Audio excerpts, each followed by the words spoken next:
ಶಿಕ್ಷಕರಂತೂ ಎಚ್ಚರ ವಹಿಸಬೇಕು. ಶಿಕ್ಷಕರಿಗೂ ಕೂಡ ಈಗ ಸರ್ಕಾರ ಜವಾಬ್ದಾರಿಯನ್ನ ನೀಡ್ತಾ ಇದೆ. ಹೊಸ ಗೈಡ್ಲೈನ್ಸ್ ಅನ್ನ ರಿಲೀಸ್ ಮಾಡುವ ಮೂಲಕ ನಿಧಾನಕ್ಕೆ ಕೊರೋನಾ ಸೋಂಕಿತರ ಸಂಖ್ಯೆ ಏರಿಕೆ ಆಗ್ತಾ ಇರೋದು.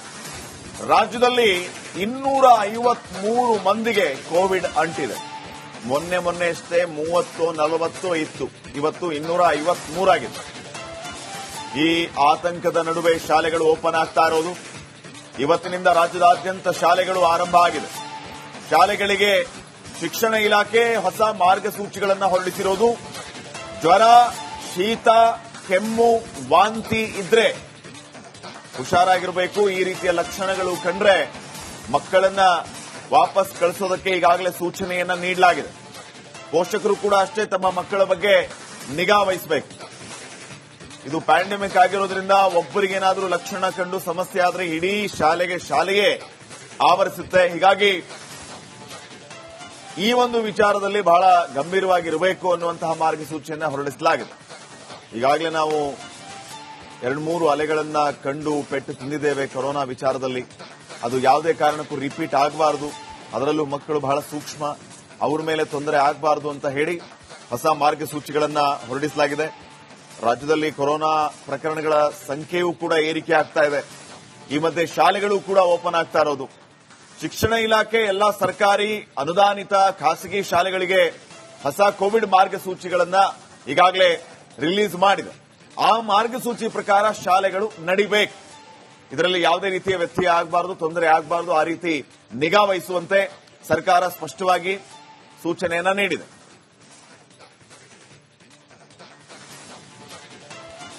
ಶಿಕ್ಷಕರಂತೂ ಎಚ್ಚರ ವಹಿಸಬೇಕು. ಶಿಕ್ಷಕರಿಗೂ ಕೂಡ ಈಗ ಸರ್ಕಾರ ಜವಾಬ್ದಾರಿಯನ್ನ ನೀಡ್ತಾ ಇದೆ. ಹೊಸ ಗೈಡ್ಲೈನ್ಸ್ ಅನ್ನ ರಿಲೀಸ್ ಮಾಡುವ ಮೂಲಕ ನಿಧಾನಕ್ಕೆ ಕೊರೋನಾ ಸೋಂಕಿತರ ಸಂಖ್ಯೆ ಏರಿಕೆ ಆಗ್ತಾ ಇರೋದು. ರಾಜ್ಯದಲ್ಲಿ 253 ಮಂದಿಗೆ ಕೋವಿಡ್ ಅಂಟಿದೆ. ಮೊನ್ನೆ ಅಷ್ಟೇ 30-40 ಇತ್ತು. ಇವತ್ತು 253 ಆಗಿದೆ. ಈ ಆತಂಕದ ನಡುವೆ ಶಾಲೆಗಳು ಓಪನ್ ಆಗ್ತಾ ಇರೋದು. ಇವತ್ತಿನಿಂದ ರಾಜ್ಯದಾದ್ಯಂತ ಶಾಲೆಗಳು ಆರಂಭ ಆಗಿದೆ. ಶಾಲೆಗಳಿಗೆ ಶಿಕ್ಷಣ ಇಲಾಖೆ ಹೊಸ ಮಾರ್ಗಸೂಚಿಗಳನ್ನು ಹೊರಡಿಸಿರೋದು.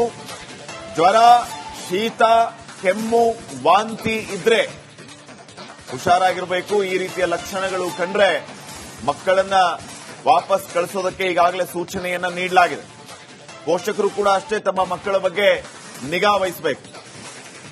ಇದು ಪ್ಯಾಂಡೆಮಿಕ್ ಆಗಿರೋದ್ರಿಂದ ಒಬ್ಬರಿಗೇನಾದ್ರೂ ಲಕ್ಷಣ ಕಂಡು ಸಮಸ್ಯೆ ಆದ್ರೆ ಇಡೀ ಶಾಲೆಗೆ ಆವರಿಸುತ್ತೆ. ಹೀಗಾಗಿ ಈ ಒಂದು ವಿಚಾರದಲ್ಲಿ ಬಹಳ ಗಂಭೀರವಾಗಿರಬೇಕು ಅನ್ನುವಂತಹ ಮಾರ್ಗಸೂಚಿಯನ್ನ ಹೊರಡಿಸಲಾಗಿದೆ. ಈಗಾಗಲೇ ನಾವು 2-3 ಅಲೆಗಳನ್ನ ಕಂಡು ಪೆಟ್ಟು ತಿಂದಿದ್ದೇವೆ ಕೊರೋನಾ ವಿಚಾರದಲ್ಲಿ. ಅದು ಯಾವುದೇ ಕಾರಣಕ್ಕೂ ರಿಪೀಟ್ ಆಗಬಾರದು. ಅದರಲ್ಲೂ ಮಕ್ಕಳು ಬಹಳ ಸೂಕ್ಷ್ಮ, ಅವ್ರ ಮೇಲೆ ತೊಂದರೆ ಆಗಬಾರದು ಅಂತ ಹೇಳಿ ಹೊಸ ಮಾರ್ಗಸೂಚಿಗಳನ್ನ ಹೊರಡಿಸಲಾಗಿದೆ. ರಾಜ್ಯದಲ್ಲಿ ಕೊರೋನಾ ಪ್ರಕರಣಗಳ ಸಂಖ್ಯೆಯೂ ಕೂಡ ಏರಿಕೆ ಆಗ್ತಾ ಇದೆ. ಈ ಮಧ್ಯೆ ಶಾಲೆಗಳು ಕೂಡ ಓಪನ್ ಆಗ್ತಾ ಇರೋದು. ಶಿಕ್ಷಣ ಇಲಾಖೆ ಎಲ್ಲಾ ಸರ್ಕಾರಿ ಅನುದಾನಿತ ಖಾಸಗಿ ಶಾಲೆಗಳಿಗೆ ಹೊಸ ಕೋವಿಡ್ ಮಾರ್ಗಸೂಚಿಗಳನ್ನ ಈಗಾಗಲೇ ರಿಲೀಸ್ ಮಾಡಿದೆ. ಆ ಮಾರ್ಗಸೂಚಿ ಪ್ರಕಾರ ಶಾಲೆಗಳು ನಡಿಬೇಕು. ಇದರಲ್ಲಿ ಯಾವುದೇ ರೀತಿಯ ವ್ಯತ್ಯಯ ಆಗಬಾರದು, ತೊಂದರೆ ಆಗಬಾರದು. ಆ ರೀತಿ ನಿಗಾ ವಹಿಸುವಂತೆ ಸರ್ಕಾರ ಸ್ಪಷ್ಟವಾಗಿ ಸೂಚನೆಯನ್ನ ನೀಡಿದೆ.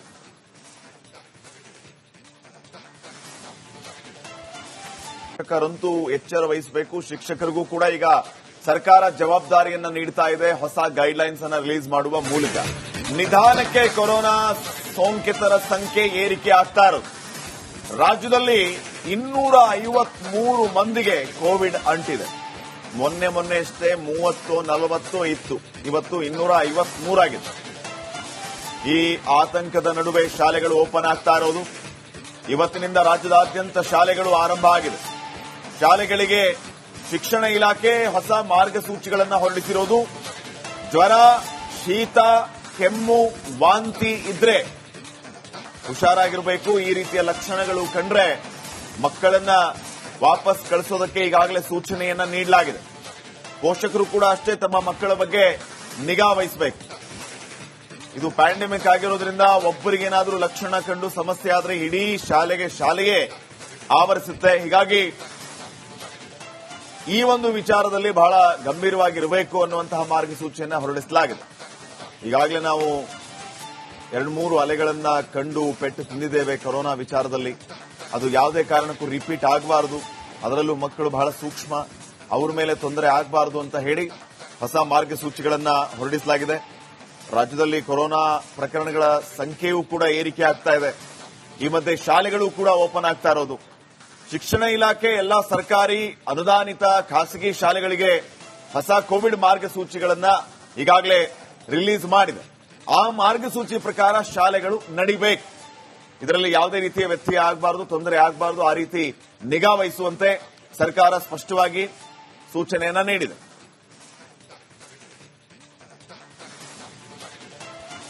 ಶಿಕ್ಷಕರಂತೂ ಎಚ್ಚರ ವಹಿಸಬೇಕು. ಶಿಕ್ಷಕರಿಗೂ ಕೂಡ ಈಗ ಸರ್ಕಾರ ಜವಾಬ್ದಾರಿಯನ್ನ ನೀಡ್ತಾ ಇದೆ ಹೊಸ ಗೈಡ್ಲೈನ್ಸ್ ಅನ್ನ ರಿಲೀಸ್ ಮಾಡುವ ಮೂಲಕ.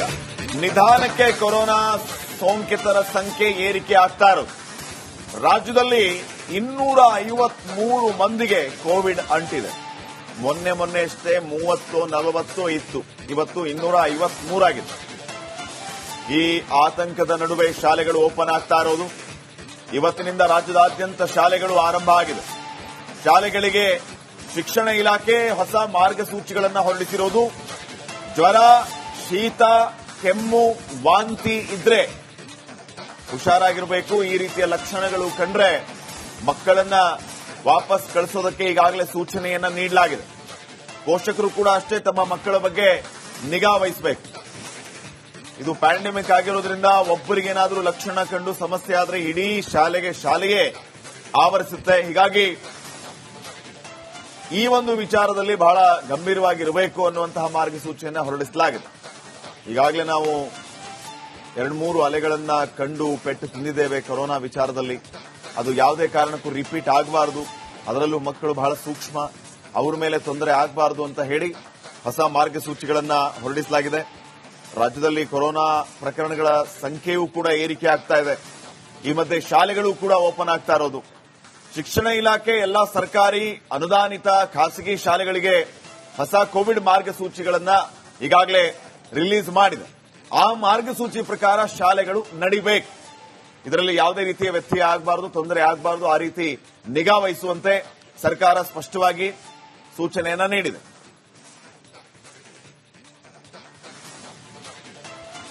ಶಿಕ್ಷಕರಂತೂ ಎಚ್ಚರ ವಹಿಸಬೇಕು. ಶಿಕ್ಷಕರಿಗೂ ಕೂಡ ಈಗ ಸರ್ಕಾರ ಜವಾಬ್ದಾರಿಯನ್ನ ನೀಡ್ತಾ ಇದೆ ಹೊಸ ಗೈಡ್ಲೈನ್ಸ್ ಅನ್ನ ರಿಲೀಸ್ ಮಾಡುವ ಮೂಲಕ. ನಿಧಾನಕ್ಕೆ ಕೊರೋನಾ ಸೋಂಕಿತರ ಸಂಖ್ಯೆ ಏರಿಕೆ ಆಗ್ತಾ ಇರೋದು. ರಾಜ್ಯದಲ್ಲಿ 253 ಮಂದಿಗೆ ಕೋವಿಡ್ ಅಂಟಿದೆ. ಮೊನ್ನೆ ಅಷ್ಟೇ 30-40 ಇತ್ತು. ಇವತ್ತು 253 ಆಗಿದೆ. ಈ ಆತಂಕದ ನಡುವೆ ಶಾಲೆಗಳು ಓಪನ್ ಆಗ್ತಾ ಇರೋದು. ಇವತ್ತಿನಿಂದ ರಾಜ್ಯದಾದ್ಯಂತ ಶಾಲೆಗಳು ಆರಂಭ ಆಗಿದೆ. ಶಾಲೆಗಳಿಗೆ ಶಿಕ್ಷಣ ಇಲಾಖೆ ಹೊಸ ಮಾರ್ಗಸೂಚಿಗಳನ್ನು ಹೊರಡಿಸಿರೋದು. ಜ್ವರ, ಶೀತ, ಕೆಮ್ಮು, ವಾಂತಿ ಇದ್ರೆ ಹುಷಾರಾಗಿರಬೇಕು. ಈ ರೀತಿಯ ಲಕ್ಷಣಗಳು ಕಂಡ್ರೆ ಮಕ್ಕಳನ್ನ ವಾಪಸ್ ಕಳಿಸೋದಕ್ಕೆ ಈಗಾಗಲೇ ಸೂಚನೆಯನ್ನ ನೀಡಲಾಗಿದೆ. ಪೋಷಕರು ಕೂಡ ಅಷ್ಟೇ ತಮ್ಮ ಮಕ್ಕಳ ಬಗ್ಗೆ ನಿಗಾ ವಹಿಸಬೇಕು. ಇದು ಪ್ಯಾಂಡೆಮಿಕ್ ಆಗಿರೋದ್ರಿಂದ ಒಬ್ಬರಿಗೇನಾದರೂ ಲಕ್ಷಣ ಕಂಡು ಸಮಸ್ಯೆ ಆದರೆ ಇಡೀ ಶಾಲೆಗೆ ಆವರಿಸುತ್ತೆ. ಹೀಗಾಗಿ ಈ ಒಂದು ವಿಚಾರದಲ್ಲಿ ಬಹಳ ಗಂಭೀರವಾಗಿರಬೇಕು ಅನ್ನುವಂತಹ ಮಾರ್ಗಸೂಚಿಯನ್ನ ಹೊರಡಿಸಲಾಗಿದೆ. ಈಗಾಗಲೇ ನಾವು 2-3 ಅಲೆಗಳನ್ನ ಕಂಡು ಪೆಟ್ಟು ತಿಂದಿದ್ದೇವೆ ಕೊರೋನಾ ವಿಚಾರದಲ್ಲಿ. ಅದು ಯಾವುದೇ ಕಾರಣಕ್ಕೂ ರಿಪೀಟ್ ಆಗಬಾರದು. ಅದರಲ್ಲೂ ಮಕ್ಕಳು ಬಹಳ ಸೂಕ್ಷ್ಮ, ಅವ್ರ ಮೇಲೆ ತೊಂದರೆ ಆಗಬಾರದು ಅಂತ ಹೇಳಿ ಹೊಸ ಮಾರ್ಗಸೂಚಿಗಳನ್ನ ಹೊರಡಿಸಲಾಗಿದೆ. ರಾಜ್ಯದಲ್ಲಿ ಕೊರೋನಾ ಪ್ರಕರಣಗಳ ಸಂಖ್ಯೆಯೂ ಕೂಡ ಏರಿಕೆ ಆಗ್ತಾ ಇದೆ. ಈ ಮಧ್ಯೆ ಶಾಲೆಗಳು ಕೂಡ ಓಪನ್ ಆಗ್ತಾ ಇರೋದು. ಶಿಕ್ಷಣ ಇಲಾಖೆ ಎಲ್ಲಾ ಸರ್ಕಾರಿ ಅನುದಾನಿತ ಖಾಸಗಿ ಶಾಲೆಗಳಿಗೆ ಹೊಸ ಕೋವಿಡ್ ಮಾರ್ಗಸೂಚಿಗಳನ್ನ ಈಗಾಗಲೇ ರಿಲೀಸ್ ಮಾಡಿದೆ. ಆ ಮಾರ್ಗಸೂಚಿ ಪ್ರಕಾರ ಶಾಲೆಗಳು ನಡಿಬೇಕು. ಇದರಲ್ಲಿ ಯಾವುದೇ ರೀತಿಯ ವ್ಯತ್ಯಯ ಆಗಬಾರದು, ತೊಂದರೆ ಆಗಬಾರದು. ಆ ರೀತಿ ನಿಗಾ ವಹಿಸುವಂತೆ ಸರ್ಕಾರ ಸ್ಪಷ್ಟವಾಗಿ ಸೂಚನೆಯನ್ನ ನೀಡಿದೆ.